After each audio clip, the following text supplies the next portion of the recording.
मी गौरव दिलीप पाटील आपल्या विदर्भाच्या गौऱ्या या चॅनलवर तुमच्या सगळ्यांचे सहर्ष स्वागत आहे। आत्ताच नुकत्याच प्रसिद्ध झालेल्या सोयाबीन कापूस अनुदानाच्या यादीत बऱ्याचशा शेतकऱ्यांची त्याच्यात नाव आलेली नाही। मग ते शेतकरी त्या लाभापासून वंचित राहतील का हा प्रश्न बऱ्याच जणांना पडला होता। तर त्याच्यातच ह्या बातम्या आल्या की ही अट सरकारने रद्द केलेली आहे।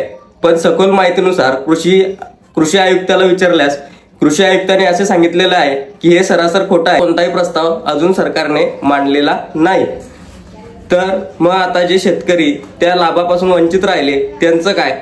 तर त्यांनी असं सांगितलेलं आहे की ज्यांची सातबाऱ्यावर नोंद आहे असे शेतकरी तलाठ्याकडे जाऊन अर्ज करून त्यांचे नाव यादी परस्पर चेंज करून त्यांचे नाव त्यात दाखल करण्यात येणार आहे।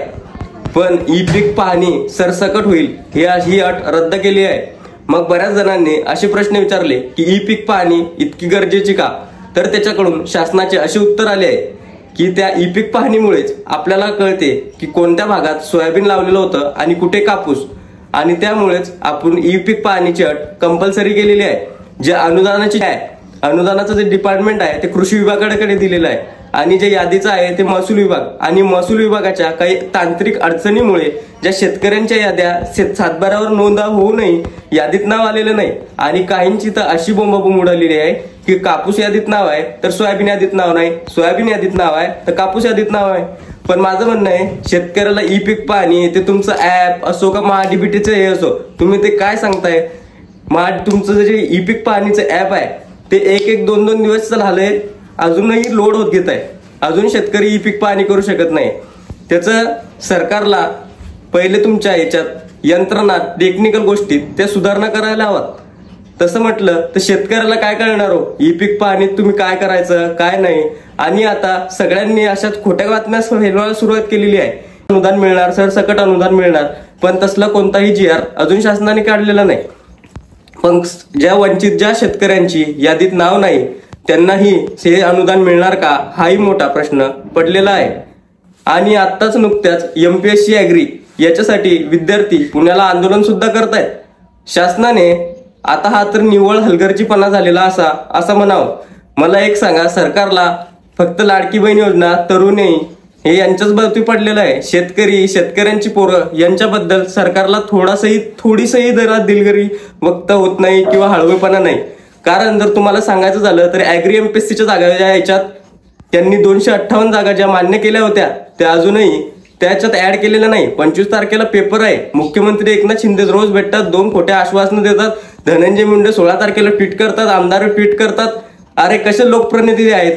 मला तर कधी प्रश्न पडतो की कोणता तरी आमदार खासदार हा शेतकऱ्याचा पोरगा तिथे मंत्रालयात आहे का नाही? कारण शेतकऱ्याबद्दल तळमळच नाही।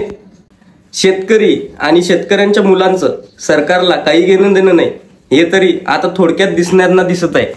कारण सगळ्यांसाठी शेतकरी सरकार काही ना काही करतंय, पण शेतकऱ्याची मुलं मागील 3 महिने झाले मंत्रालयाच्या चक्रा वाढतायत। तसं पाहिलं तर त्या फायली हलवणं हे करणं ते शेतकऱ्यांच्या मुलाचं काम नव्हतं, ते तिथं पगार घेतात ते त्यांचं काम आहे। तरी शेतकऱ्याची पोराची तळमळ बघा, आपल्या MPSC ॲग्रीच्या जागा निघाल्या पाहिजे म्हणून इकडून तिकडे त्यांनी फायली हलवल्यात, पण त्याच्यात हातात अजूनही निराशाच आहे।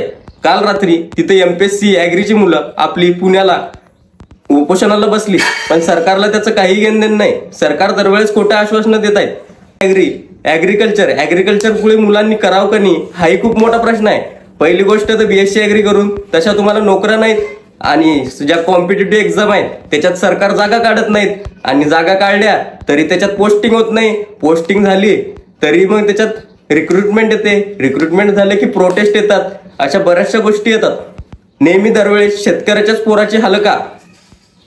आता मला एक सांगा, 258 जागा मंजूर झालेल्या असताना हा धनंजय मुंडे झोपला होता का? आयोगाला त्याच्यात विलीन करायला काय झालं होतं? सरकार आयोगावर लोटतंय, आयोग सरकारवर लोटतंय, आयोग सरकारवर लोटतंय, सरकार आयोगावर लोटतंय। मग याच्यात नेमकी चूक कोणाची? आम्ही निवडून कोणाला द्यायचं? आम्ही आयोगाला निवडून देणार आहे काय? का आम्ही सरकारला निवडून देणार आहे? सरकारने आता तातडीने निर्णय घ्यायला। 25 तारखेला पेपर आहे। दुसऱ्या गोष्टी म्हणायच्या म्हटलं तर समाज कल्याण, IBPS अशा बऱ्याचशा पेपर एकत्र आलेले आहेत। तसं म्हटलं तर कर्नाटक सरकार त्यांनी चांगलं पाऊल उचललेलं आहे, त्यांनी पेपरच्या डेट चेंजेस केल्यात, पण तेही करायला तयार नाहीत। मुख्यमंत्री साहेब पोरं 4 वर्ष झाले घासतायत, काहींचे डोळे गेलेत तर काही कामातून गेलेत. आता तुम्हाला काय सांगू, काहीची वय उलटत चालली हो. वास्तविकता फार वेगळी आहे. तिथं खुर्चीवर बसून तुम्हाला ते कळणार नाही. त्याच्यासाठी तुम्हाला गल्ल्या फिरायला लागतील.